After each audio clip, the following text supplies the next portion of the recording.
The betrayal happened again. Miranda stole my research just as she had in my previous life, her academic theft reborn in this second chance I'd been mysteriously granted.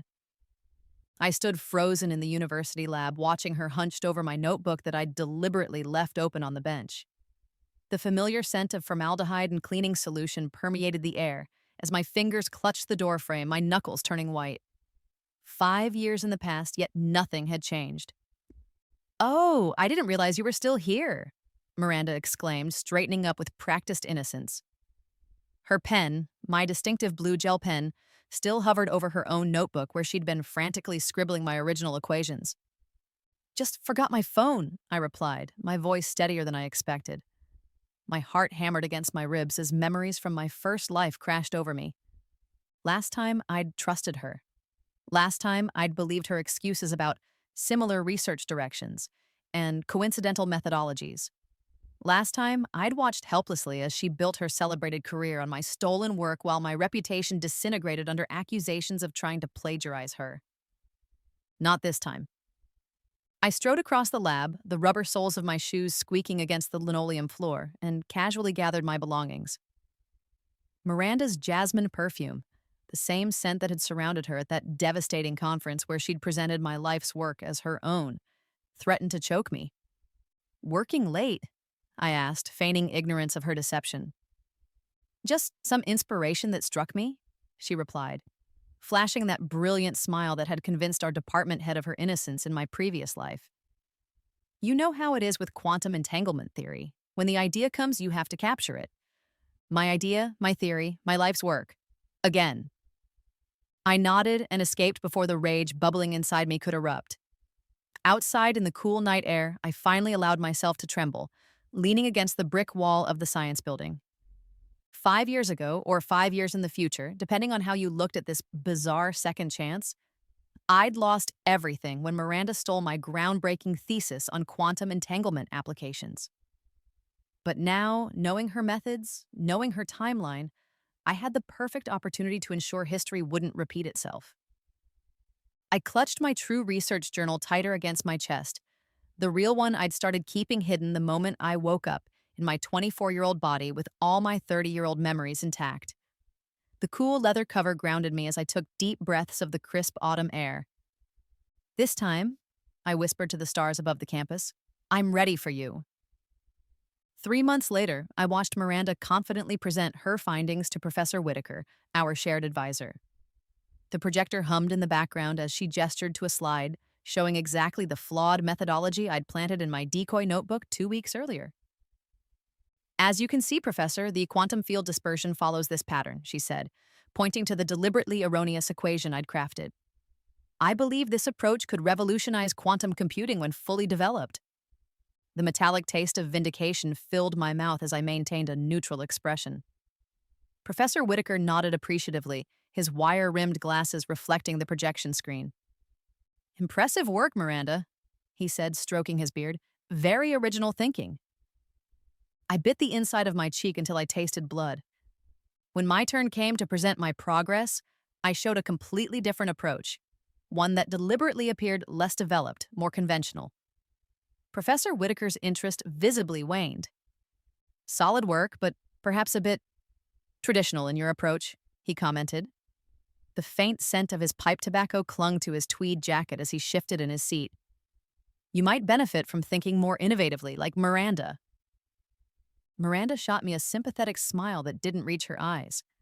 I remembered that smile, the same one she'd given me after accepting the Breakthrough Physics Award for my stolen work. "I'll try, Professor," I replied meekly, while inwardly calculating the next phase of my plan. The following week, Professor Whitaker reassigned our lab schedules. Unsurprisingly, Miranda received prime hours with the advanced equipment, while I was relegated to early mornings and weekends.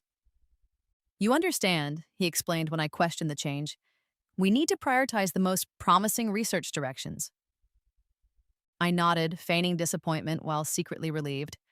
This schedule gave me exactly what I needed, time alone in the lab when no one would witness my real work. That evening in my tiny apartment, I completed my application for the Hammond Foundation's Independent Researcher Grant, a small private funding opportunity I discovered only after my career collapsed in my first life.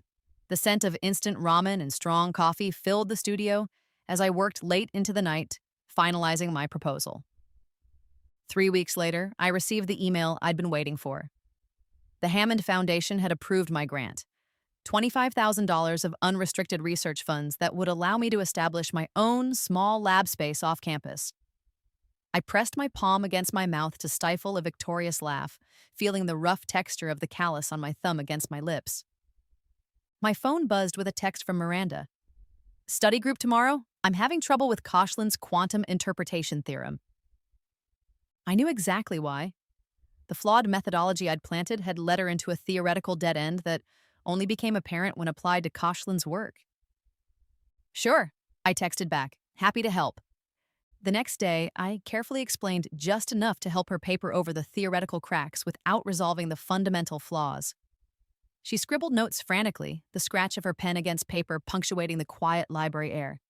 "You're amazing," she gushed when we finished. "I don't know why you're not making more progress with your own research, though." I shrugged, playing my role perfectly. "Just taking my time, making sure I understand the fundamentals." "Well, I've been meaning to tell you, I'm presenting at the department conference next month. Professor Whitaker thinks my approach could be groundbreaking." "That's fantastic," I replied, my voice steady despite the fury roiling inside me. "Congratulations." As she gathered her things, the sleeve of her cashmere sweater brushed against my hand. Soft. Expensive. Just like the designer clothes she'd bought with her fellowship money in my first life. Clothes purchased with opportunities stolen from me. "See you in lab tomorrow," she called over her shoulder, her high heels clicking against the library's marble floor as she left. I sat alone at the table, a quiet smile forming on my lips. Next month, Miranda would present her stolen research, complete with the fatal theoretical flaw I'd embedded within it. And that would be just the beginning of her downfall. The conference room buzzed with ambient conversation as Miranda approached the podium. I sat in the back row, watching faculty members and graduate students settle into their seats, completely unaware of the academic train wreck they were about to witness. Miranda wore her presentation outfit, the sleek navy blazer and pencil skirt she reserved for important occasions. Her hair was perfectly styled, her makeup flawless. She looked every bit the rising star of the physics department.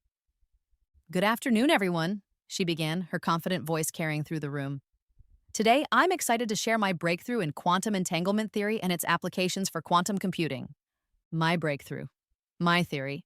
But not my mistake." I watched Professor Whitaker in the front row, nodding encouragingly as Miranda clicked to her first slide. The projector hummed, casting a blue glow over her face as she began explaining her methodology. My methodology with my deliberately planted flaw. As she progressed through the presentation, I noticed the moment the more experienced faculty members began to detect something amiss. Professor Chen frowned slightly, his bushy eyebrows drawing together. Dr. Kapoor tilted her head, her expression puzzled. The fatal theoretical inconsistency was becoming apparent to those who truly understood quantum mechanics at a deep level. When Miranda reached her conclusion and asked for questions, there was a moment of uncomfortable silence. Then, Professor Chen raised his hand. "I'm afraid I don't understand how you reconcile your field dispersion equation with Koshland's third postulate," he said, his voice gentle but firm. "They seem fundamentally at odds." Miranda faltered for the first time, her confident smile wavering. "Well, I believe my approach actually extends Koshland's work rather than contradicting it." "But your equation on slide 17, Dr. Kapoor interjected, her silver bangles jingling as she pointed, "directly violates the conservation principle Koshland established. This would invalidate your entire framework." The room grew warmer as more questions followed, each exposing another aspect of the theoretical flaw I'd embedded in my decoy research. Miranda's cheeks flushed as she struggled to defend the indefensible, her responses growing increasingly flustered. I felt a momentary pang of sympathy, remembering my own public humiliation when my legitimate criticism of her stolen work had been dismissed as jealousy in my previous life. The memory hardened my resolve. As the session ended, Miranda rushed from the podium, avoiding eye contact with everyone. The cool air conditioning raised goosebumps on my arms as I watched her retreat, her shoulders hunched in defeat. Professor Whitaker approached me as the room emptied. Perhaps it's fortunate you're taking a more measured approach with your research, he said, the smell of pipe tobacco surrounding us. Miranda's work seemed promising, but clearly there are significant issues to resolve. I nodded solemnly. Quantum theory can be treacherous that way. One small miscalculation can undermine everything. That evening, I received a frantic call from Miranda. I don't understand what went wrong, she sobbed into the phone. Everyone thinks I'm an idiot now. Professor Whitaker suggested I completely reconsider my approach. I'm sure it's just a minor setback. I consoled her, the lie bitter on my tongue. Would you like me to look over your work? Would you? You're the only one who might understand what I'm trying to do. Because it was my work, my approach, my theory, with my deliberate sabotage. Of course, I replied. That's what friends are for. After hanging up, I opened my laptop and continued working on my actual research in my secure private folder. With my Hammond Foundation funding, I'd established a small but effective lab space in a business incubator 15 minutes from campus. There, twice a week, I conducted the real experiments that were steadily building toward the comprehensive quantum entanglement theory that would eventually vindicate me. The gentle rain tapping against my window provided a soothing backdrop as I worked late into the night, advancing the research that Miranda believed she was stealing. Research that would eventually destroy her stolen career while establishing my legitimate one. 6 months later, Miranda had recovered from her conference debacle by adopting a new approach, one she'd gleaned from glimpses of my actual work that I'd strategically allowed her to spy. I'd been careful this time, revealing only portions of my methodology without the underlying theoretical framework that made it revolutionary. We were in the final year of our PhD program now, and the pressure to produce significant results intensified daily. The stakes were even higher this time around. Prestigious postdoc positions, potential faculty appointments, and industry offers all hinged on our thesis work. I entered the lab early one Saturday morning and immediately sensed something was wrong.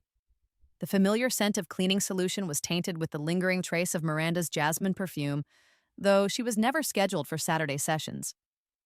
My heart raced as I checked my experimental setup. Everything appeared untouched, but when I accessed the lab computer, I discovered recent activity during the midnight hours. Someone had downloaded my latest data files. I closed my eyes, a wave of déjà vu washing over me. This was exactly how it had started last time. Miranda accessing my research when she thought no one would know. But this time, I was prepared.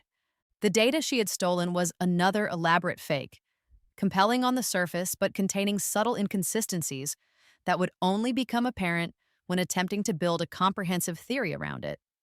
Meanwhile, my real research was securely stored on encrypted drives at my private lab. What Miranda didn't know, what no one knew, was that I had a unique advantage in solving the quantum entanglement problem that went beyond my memories from my previous life. 2 weeks later, I visited Professor Whitaker during his office hours.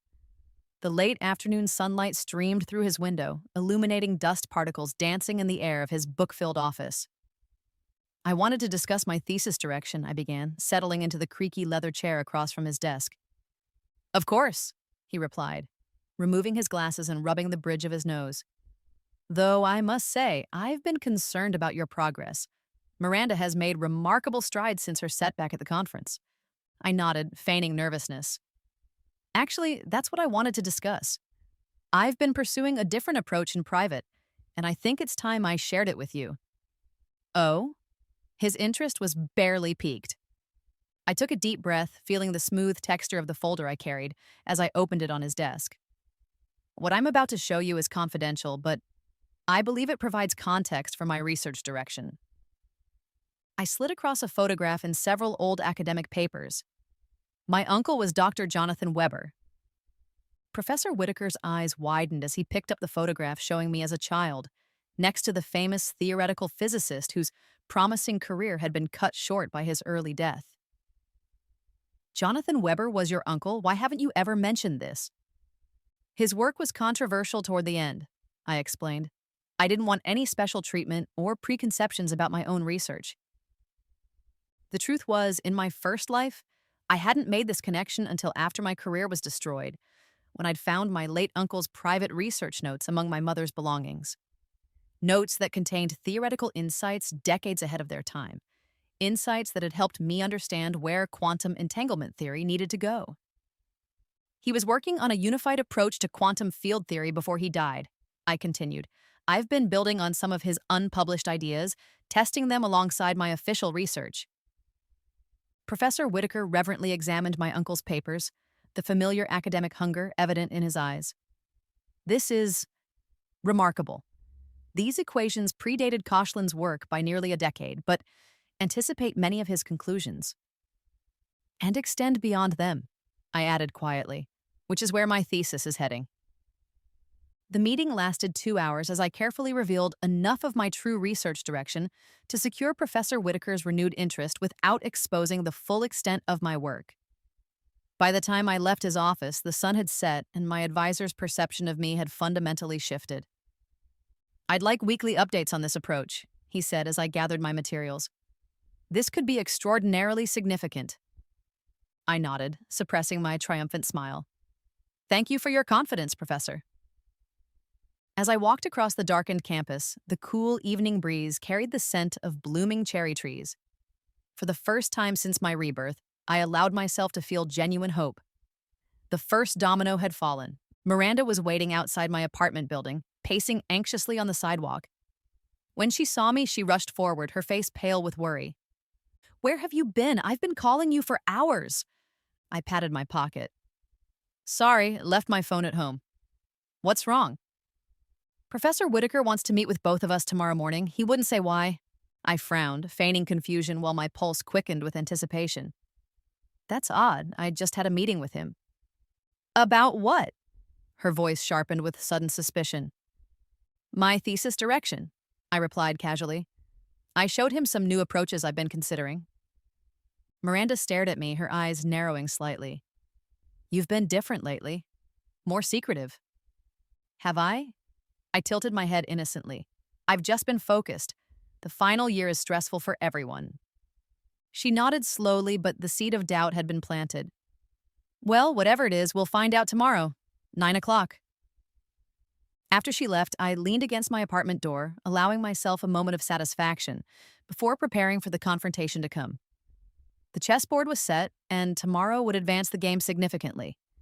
Professor Whitaker's office felt smaller with 3 people in it.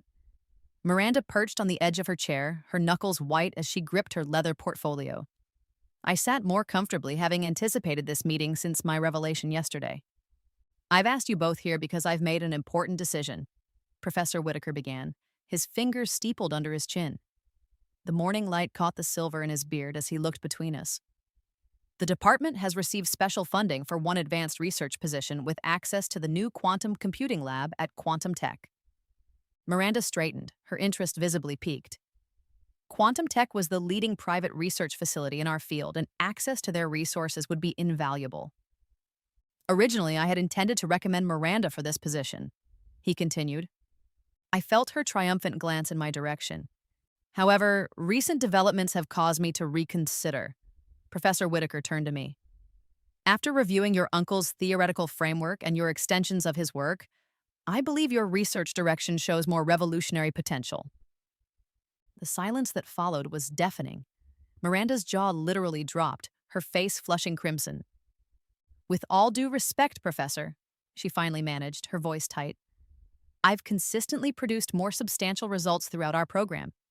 One meeting shouldn't outweigh years of productivity. It's not just one meeting, Miss Cartwright, Professor Whitaker replied calmly. I've been growing concerned about certain theoretical inconsistencies in your recent work. Furthermore, there are notable similarities between your earlier approaches and some preliminary work in Dr. Weber's papers that Miss Sullivan shared with me yesterday. The implication hung in the air like a thundercloud. Miranda's perfume suddenly seemed cloying in the small space as she struggled to respond. Similarities in quantum theory research aren't unusual, she finally said, her voice unnaturally high. The field naturally channels researchers towards similar conclusions. Perhaps, Professor Whitaker conceded. But I've decided that Miss Sullivan will receive my recommendation for the quantum tech position. That will be all, Miss Cartwright. Miranda stood so abruptly that her chair teetered, nearly toppling backward. Without another word, she stormed from the office, slamming the door behind her. Professor Whitaker sighed heavily, removing his glasses to rub his eyes. That was unpleasant, but necessary. Your uncle's framework provides a compelling alternative to the approaches currently dominating the field. Thank you for your confidence in me, I replied, maintaining my composure despite the exhilaration coursing through me. I won't let you down. As I left his office, the familiar hallway of the physics building seemed somehow brighter. Students passed by, their conversations creating a gentle background hum that felt strangely comforting. I had just reached the building's exit when a hand grabbed my arm, yanking me into an empty classroom. Miranda slammed the door behind us, her face contorted with rage. "What did you do?" she hissed, backing me against the wall. The smell of chalk dust filled my nostrils as I maintained my calm. "I shared my research with our advisor," I replied evenly. "That's all." "Bullshit," she spat. "You showed him something about your uncle, the great Dr. Weber? You've never mentioned any connection before." I slipped my hand into my pocket, activating the voice recorder app on my phone, a precaution I'd prepared for just such a confrontation. "I didn't see how it was relevant until recently," I explained. "My approach builds on some of his theoretical work." "You deliberately undermined me," she accused, stepping closer. "After everything I've done for you." I couldn't help the bitter laugh that escaped me. "Everything you've done for me?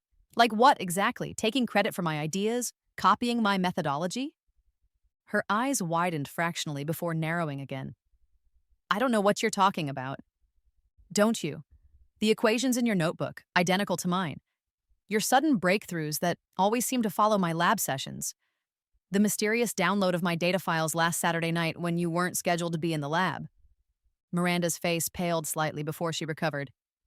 "You're delusional. You're just jealous because I've always been more successful." "With my work," I finished for her. "But not anymore." She stepped back, smoothing her blouse as if physically composing herself. "This isn't over. You have no proof of anything, and one recommendation doesn't guarantee you that position." "We'll see," I replied calmly, though my heart hammered against my ribs. As she stalked from the room, I leaned against the cool surface of the desk, allowing myself to tremble with the aftermath of adrenaline. This confrontation had never happened in my previous life because I'd never caught on to her deception until it was too late. For the first time, I felt a flicker of genuine sympathy for Miranda. She truly didn't understand the depth of the trap she'd walked into.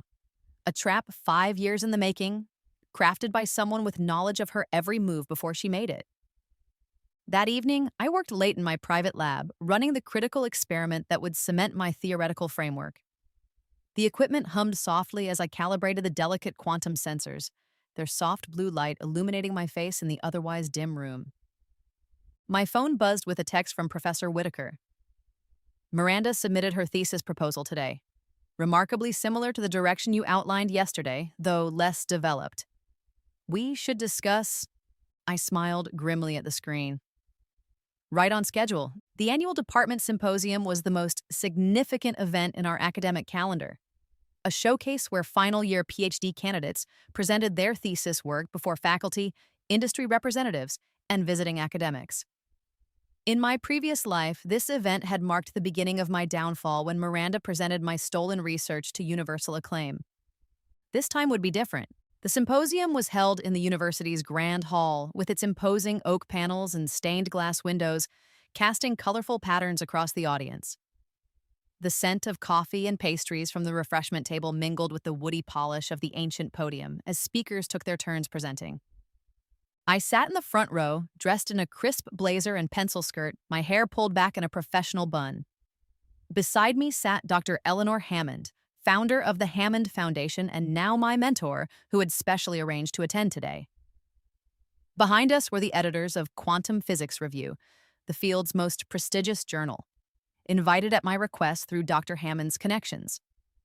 Miranda was scheduled as the penultimate speaker, a prime slot that reflected Professor Whitaker's lingering regard for her work despite his recent concerns. She looked immaculate in an expensive emerald dress, her confidence apparently unshaken by our recent confrontations. As she took the podium, a hush fell over the audience. This was her moment, the culmination of years of work, both hers and, unknowingly to most, mine. Distinguished faculty, honored guests, fellow researchers, she began, her voice steady and authoritative. Today I present my thesis work on revolutionizing quantum computing through entangled field manipulation. The familiar words washed over me, phrases and concepts I had developed, now polished and presented with Miranda's characteristic flair. But this time, I noted with grim satisfaction, she had incorporated elements from the flawed data I had allowed her to steal from the lab computer. Her presentation was masterful, I had to admit. Slides transitioned seamlessly, complex concepts rendered accessible through her clear explanations. The audience was captivated, nodding along as she built her case for a breakthrough in quantum entanglement theory. When she concluded to enthusiastic applause, Professor Whitaker rose for the traditional first question. Impressive work, Miss Cartwright. Your theoretical framework bears striking similarities to some emerging approaches in the field.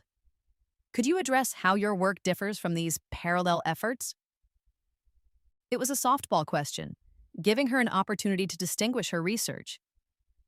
Miranda smiled confidently. While there may be surface similarities, my approach is fundamentally novel in how it addresses quantum decoherence through my modified entanglement equations. My modified equations. My approach. The familiar anger threatened to surface, but I pushed it down, waiting for my moment. As questions continued, I raised my hand. Professor Whitaker acknowledged me with a nod, his expression unreadable. Thank you for your presentation, Miss Cartwright, I began, standing so the entire audience could see me. I have a specific question about the field dispersion equation you presented on slide 23. Miranda's smile remained fixed, though a flicker of unease crossed her eyes. Of course. That equation appears identical to one developed in my own research 6 months ago, I continued calmly, as do several other key components of your methodology. A murmur swept through the audience. Miranda's smile tightened. Great minds often arrive at similar conclusions independently, she replied smoothly, especially when working in the same department. Indeed, I agreed. However, I find it curious that your equation contains the same unique variable notation that I created for my personal research notes. Notation that doesn't appear in any published literature. The murmur grew louder. I could see Professor Whitaker leaning forward, his brow furrowed. Furthermore, I continued, my voice steady despite my racing heart, the data you presented from your quantum field experiments is identical to data downloaded from the lab computer during unauthorized hours last month, data from my experiments. That's absurd, Miranda snapped, her composure cracking. I conducted those experiments myself. Did you? I reached into my bag and withdrew a sealed envelope, handing it to Professor Whitaker. This contains security logs from the lab showing access using your ID during unauthorized hours, coinciding exactly with downloads of my research files. The room had grown completely silent. The only sound was the gentle hum of the air conditioning and the rustle of paper as Professor Whitaker examined the logs. There's more, I added, turning to address the audience directly. Miss Cartwright's thesis builds on stolen work, but more critically, it contains fundamental theoretical flaws that render its conclusions invalid.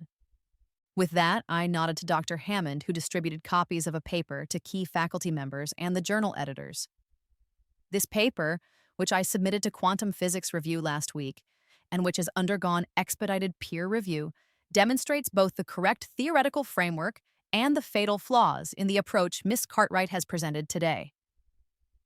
The journal's editor-in-chief stood up, her silver hair catching the light. Miss Sullivan's paper has been accepted for publication in our next issue. The reviewers were unanimous in their assessment of its groundbreaking contribution to quantum entanglement theory. Chaos erupted in the hall.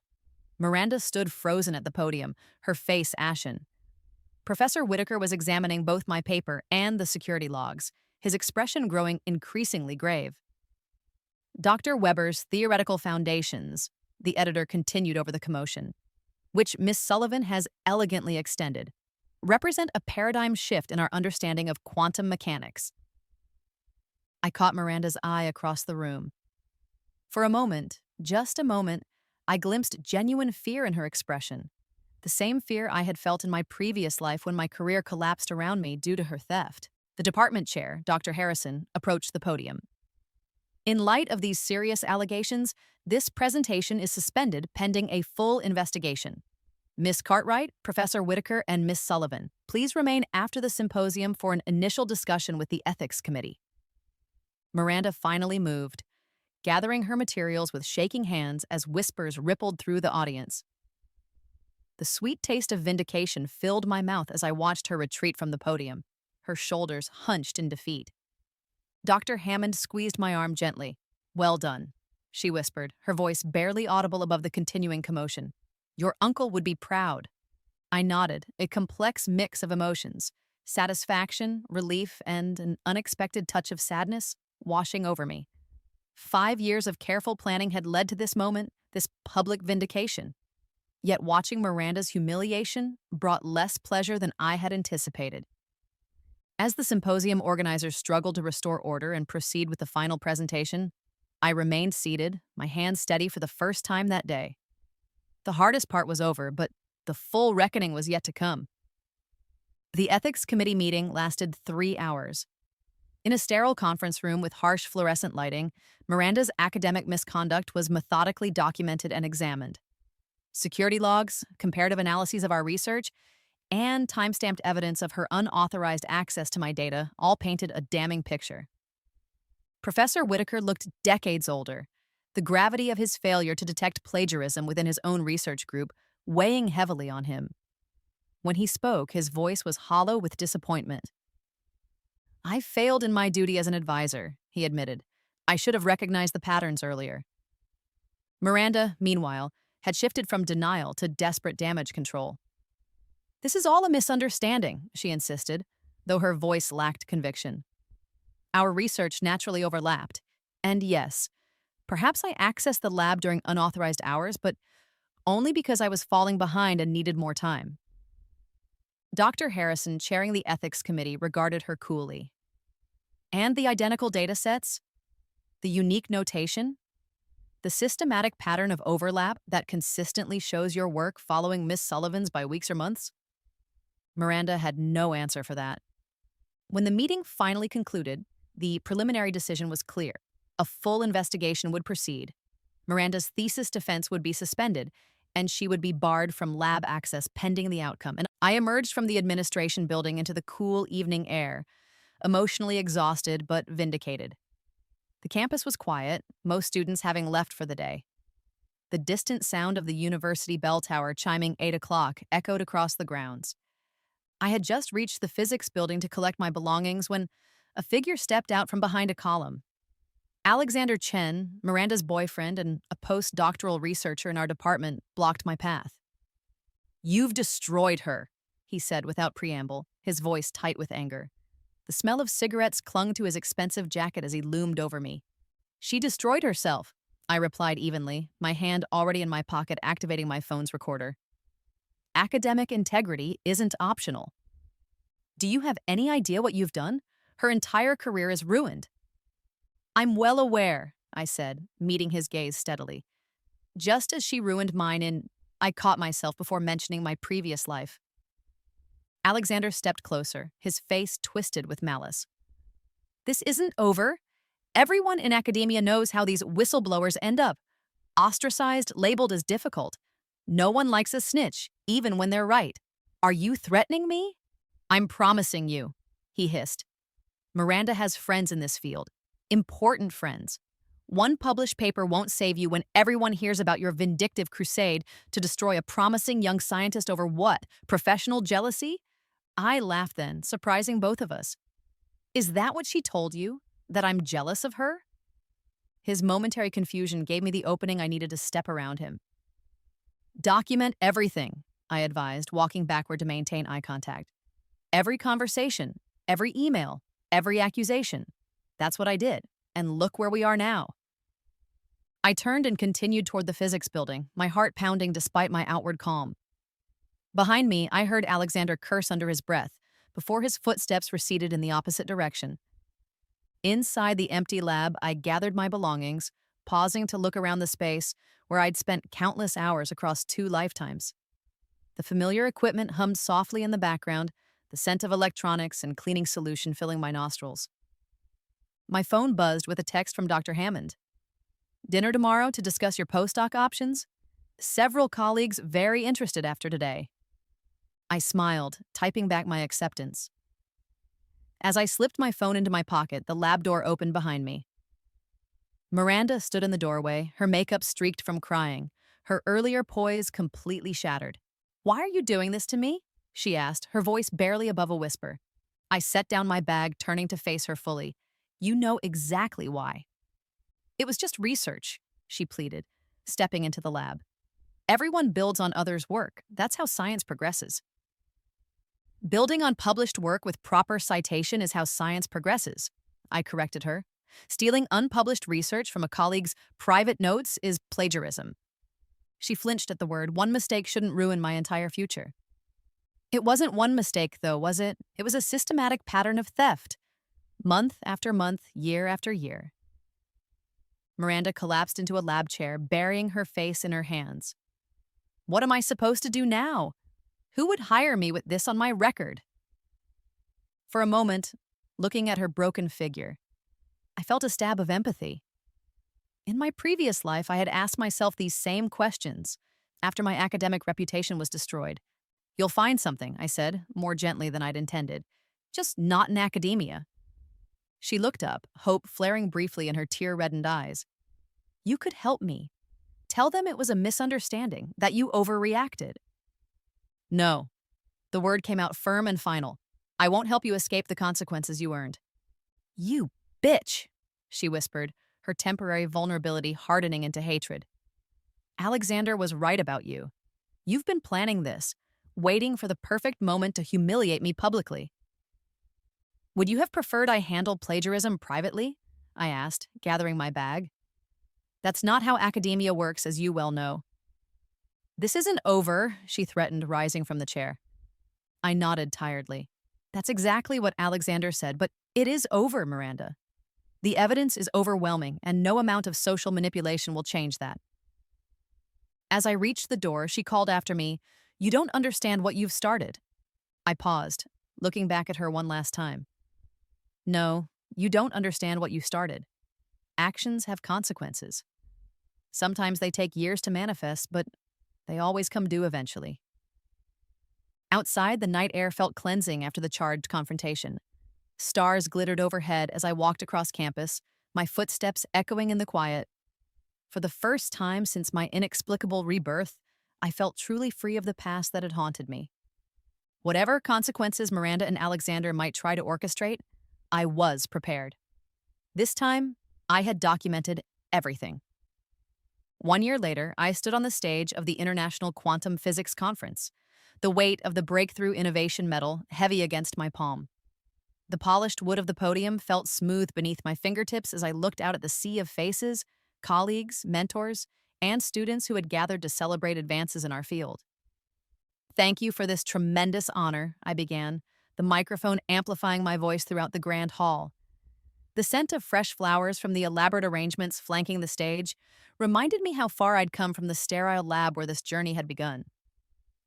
5 years ago, I embarked on a research direction that many considered unorthodox, building on the theoretical framework my uncle, Dr. Jonathan Weber, left unfinished at his death. In the front row, Dr. Hammond beamed with mentor's pride. Professor Whitaker sat beside her, his redemption found in supporting my work after acknowledging his failure to detect Miranda's plagiarism. The ethics investigation had concluded with the revocation of her degree and a formal censure for Professor Whitaker, a surprisingly lenient outcome that he'd accepted with humble relief. Today, our team's work on quantum entanglement has opened new possibilities not just for computing, but for secure communications, advanced materials, and even medical imaging, I continued, gesturing to the colleagues who had joined my expanding research group over the past year. As I delivered my acceptance speech, I caught a glimpse of Dr. Harrison nodding approvingly from the audience. The investigation he'd chaired had been thorough and fair, ultimately validating every aspect of my claims against Miranda while acknowledging the systematic failures that had allowed her plagiarism to go undetected for so long. After the ceremony, during the reception, Dr. Kapoor approached with a glass of champagne. "Congratulations again," she said, touching her glass to mine with a soft clink. "I've been meaning to ask. Have you heard anything about Miranda Cartwright recently?" I shook my head. "Not directly. Last I heard, she had taken a position with a technology assessment firm in the private sector.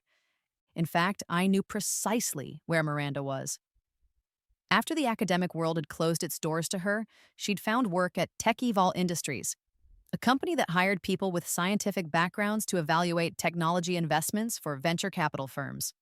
No research, no publications, no teaching. Just analyzing other people's innovations for commercial potential. A waste of talent, Dr. Kapoor sighed, regardless of her ethical failings. Perhaps, I agreed, sipping my champagne, but choices have consequences. My phone buzzed in my pocket. A message from the Dean of Sciences at MIT confirming my guest lecture next month. The aftershocks of Miranda's exposure had tested my reputation briefly, with some colleagues viewing my methodical documentation of her plagiarism as calculating or vindictive.